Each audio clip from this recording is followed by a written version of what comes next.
Alam mo bang may evil version itong si Naruto Uzumaki? Oo, sa video nga ito guys ay ating kikilalanin ang main antagonist o kontrabida ng Naruto the movie na Road to Ninja. Ito nga ay walang iba kundi si Menma Uzumaki. Sino at gaano nga ba kalakas itong si Menma Uzumaki? Bago nga natin sagutin yan, pakipindot nga muna saglit ng like at sa mga naghahanap nga ng pwedeng panoorin ng anime, subukan nyo nga mag-subscribe dito sa Usine. Hindi lang anime dahil meron din ditong TV shows, movies at sports. All in one. Kaya kung interesado ka, pindutin mo na lang yung nasa pinned comment dyan sa ibaba. Itong si Menma mga guys, ang alternate world version ni Naruto Uzumaki. So tulad nga ni Naruto, siya nga ay anak ni Minato at Kushina. At Jinchuriki ng tinatawag na Dark or Black Nine Tails. Di nga tulad sa mundo ni Naruto, dito nga sa mundo ni Menma ay nabubuhay pa nga yung kanyang parents na si Minato at Kushina. Dahil safe nga kasing na-unseal ang Nine Tails mula kay Kushina at naisil nga ito kay Menma. Imbis na mangarap nga upang maging Hokage, itong si Menma nga ay may kakaibang klaseng ambisyon. Ang gusto nga kasi ni Menma ay hindi lang sakupin ng Konoha,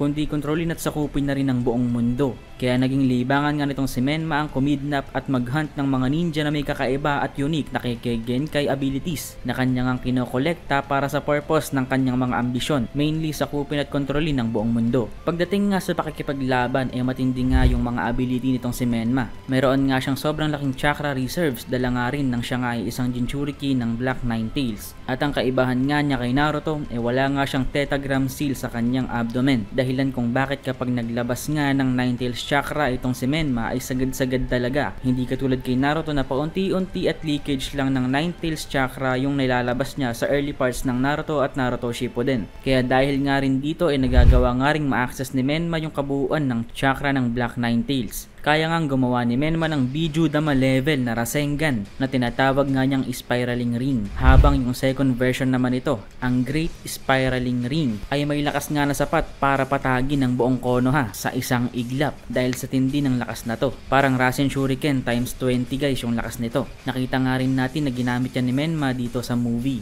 Meron nga rin siyang Repulsion ability. Ito nga guys ay similar nga sa ability na nakikita nga natin na ginagamit na ni Pain at Sasuke to some extent. Ang Diva Path ng Six Paths Rinnegan. May iba pang ang unique abilities guys itong si Menma. Isa na nga dito yung tinatawag na Nine Mask Beasts. Mga summoning beasts nga na ginawa nga raw mismo ni Menma mula sa chakra ng kanyang Black Nine Tails. Kumbaga yung concept nga na ito guys ay pwedeng nagmula nga sa 10 tails na hinati nga sa 9. Habang itong Black 9 tails naman ay hinati niya sa 9 din. Yung appearance naman itong si Menma guys ay halos parehas lang din naman kay Naruto yung itsura. Pero ang iba nga lang dito ay yung buhok nga ni Menma ay mas similar dito kay Minato. Magkamukha sila ni Minato ng buhok, especially sa part ng patilya. At black nga yung buhok niya dito guys sa movie dahil it seems na na-impluensyahan nga siya dito ng chakra ng Black Kurama. So tanong, Senpai, bakit nga ba naging evil o masama si Menma? Ngayong nabuhay naman itong si Menma na may mapagmahal na pamilya at magandang environment. Hindi tulad ni Naruto na mag-isa nga at walang magulang mula pagkabata.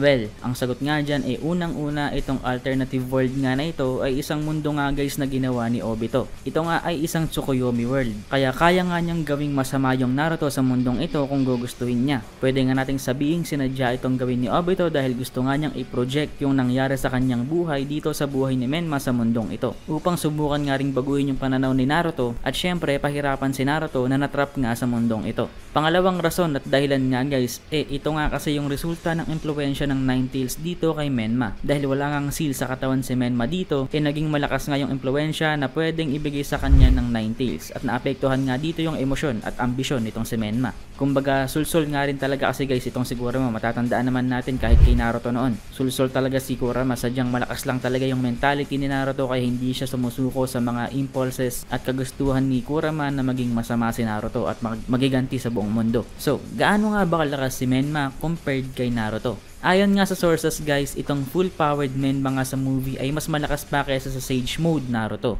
Especially dahil sa mundong ito nga ay nakatanggap nga ng special training itong si Menma mula mismo kina Kushina at Minato. Ibig sabihin nga ay nasa Hokage level yung lakas nitong si Menma. Ngunit kung kakalabanin naman nga nitong si Menma yung QB Chakra Mode Naruto or Six Paths Chakra Mode